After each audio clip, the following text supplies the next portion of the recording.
2026 সালের আজকে প্রথম জুমার দিন। বিগত 2025 সালে আমরা অনেক কিছু হারিয়েছি।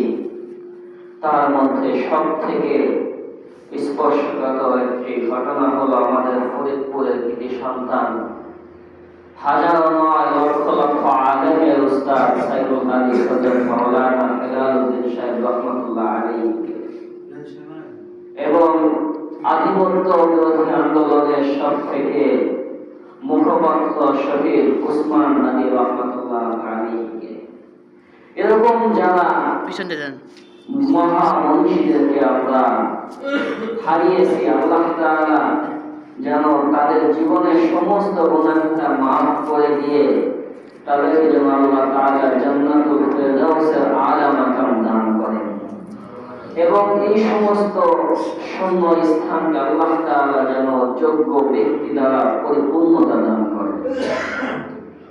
মানুষ দুনিয়াটা এরকম,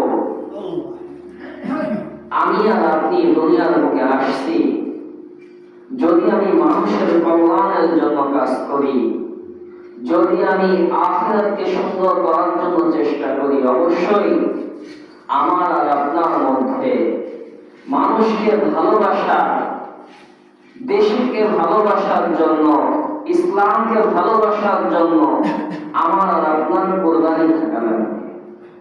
যার কারণেই তো দেখা যায় যারা ইসলামের জন্য, দ্বীনের জন্য, নিজের দেশের জন্য যে যত বেশি ত্যাগ স্বীকার করছে, আল্লাহ তাআলা তাদেরকে গোটা বিশ্বের মধ্যে তত বেশি চমকাই দিচ্ছে।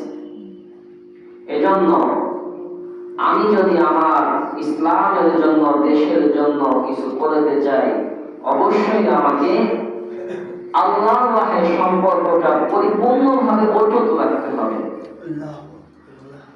আমি আর আপনি আজকে হায়াতের মধ্যে আছি, কত মানুষ ছিল কত জুমার দিনেও তারা জুমার নামাজ আদায় করছে, কিন্তু আজকের দিনে তারা মসজিদে আসতে পারে নাই।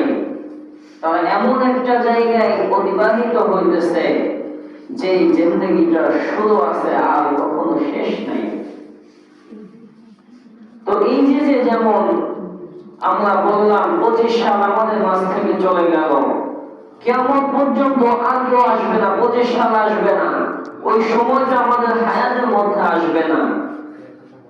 কিন্তু আমি আর আপনি যদি ইচ্ছা করি যে এই 26 সালটা গুনাহমুক্ত একটা সাল বানাই, এই সময়টা আমার হায়াত যতটুকু আছে এই সময়টাকে আমি গুনাহমুক্ত একটা জীবন হিসাবে চিহ্নিত করি, তাহলে আমার আর আপনার জীবনটা কামিয়াব হয়ে যাবে। কেননা আমার আর আপনার হায়াতটা একদম সীমিত, কত বেশি সীমিত। আমি আর আপনি একবার নিঃশ্বাস দুনিয়ার বুকে ছেড়েছি, দ্বিতীয়বার আমি নিঃশ্বাসটা আবার নিতে পারবো কিনা এর কোনো গ্যারান্টি নেই। তো আমরা সব কিছু জানার পরেও কেন আমরা গুনাহ থেকে নিজেকে বিরত রাখতে পারি না? কেন আমি আর আপনি গুনাহমুক্ত জীবন গঠন করতে পারি না? এর একটাই কারণ, সেটা হচ্ছে দুনিয়ার মোহ, গুনাহের প্রতি আসক্তি, গুনাহের ভালোবাসা, গুনাহের মহব্বত আমাদের হৃদয়ের মধ্যে স্থাপন করে বসছে। যার কারণে নেকির কাজ আমার ভালো লাগে না, ভালো কাজ আমার ভালো লাগে না, গুনাহের কাজ আমার মনকে আনন্দ দেয়, গুনাহের কাজ আমার হৃদয়কে উৎফুল্ল করে। কিন্তু মনীষীদের বক্তব্য হচ্ছে, যদি তোমার কাছে ভালো কাজ করার পর নিজের কাছে আনন্দদায়ক না মনে হয়, তৃপ্ত না মনে হয়, গুনাহের কাজ করার কারণে যদি তোমার মনের কাছে ভালো লাগে, আনন্দ লাগে, ফুর্তি থাকে, তাহলে মনে রেখো মুমিনের দপ্তরে তোমার নামটা নাই। আর যদি গুনাহের কাজ করলে দিল কাঁদে, সাক্ষ্য দেয় যে এটা গুনাহের কাজ, অনেক বড় পাপ করে ফেলেছি, যদি আল্লাহর উপর ভয় আসে, তাহলে তুমি সাক্ষ্য দাও যে হয়তো তোমার মধ্যে আল্লাহ তাআলা মুমিনের সিফাত বিদ্যমান আছে।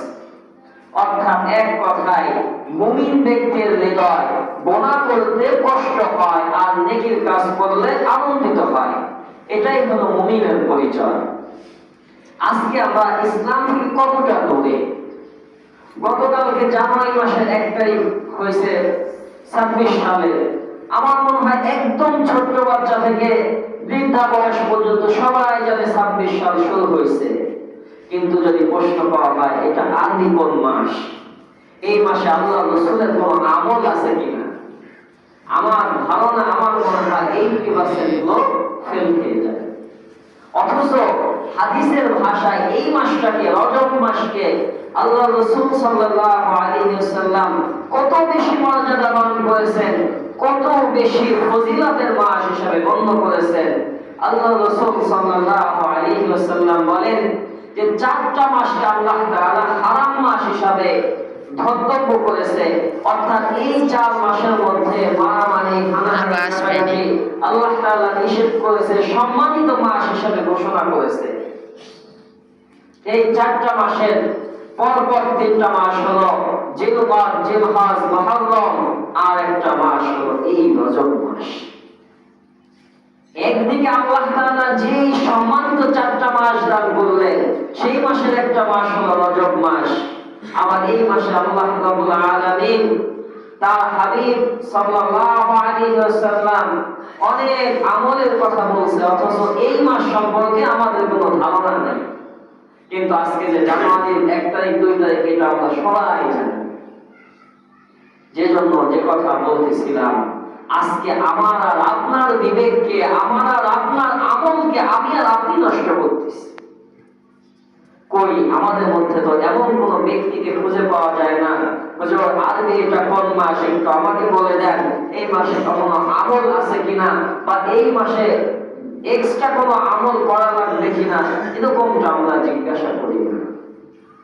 আল্লাহ রাসূল সাল্লাল্লাহু আলাইহি ওয়াসাল্লাম এই রজব মাস আসার পরে এই দোয়া করতেন, আল্লাহুম্মা বারিক লানা ফি রজব ওয়া শাবান ওয়া বাল্লিগনা রমাদান। আল্লাহুম্মা বারিক লানা ফি রজব ওয়া শাবান ওয়া বাল্লিগনা রমাদান।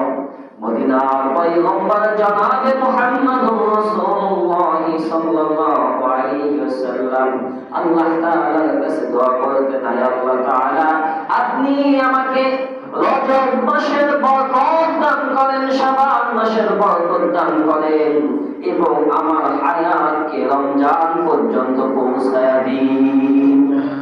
রজব মাসের বরকত দান করেন, শাবান মাসের বরকত দান করেন, এবং আমার হায়াতকে রমজান পর্যন্ত পৌঁছায়া দিন। এই হাদিসের দ্বারা আল্লাহ রাসূল সাল্লাল্লাহু আলাইহি ওয়াসাল্লাম যেন আমাকে আপনাকে এটাই বোঝাতে চান, দুনিয়ার উম্মতেরা তোমরা শুনে রাখো, সামনে রমজান মাস আসতেছে, রমজানের প্রস্তুতি গ্রহণ করো। যেজন্য আল্লাহ রাসূল রজব মাস থেকে দোয়া করতেছেন। এখন আমি আর আপনি তো এটাও জানি না যে কবে রমজান আসবে, কোন মাসের পর রমজান মাস আসবে। আমার আপনার জন্য এর থেকে হতভাগা আর কি হইতে পারে যে আমার আপনার গোনা মাফের একটা সিজনের সময় চলে আসতেছে, অথচ আমার আপনার কোনো প্রস্তুতি নেই।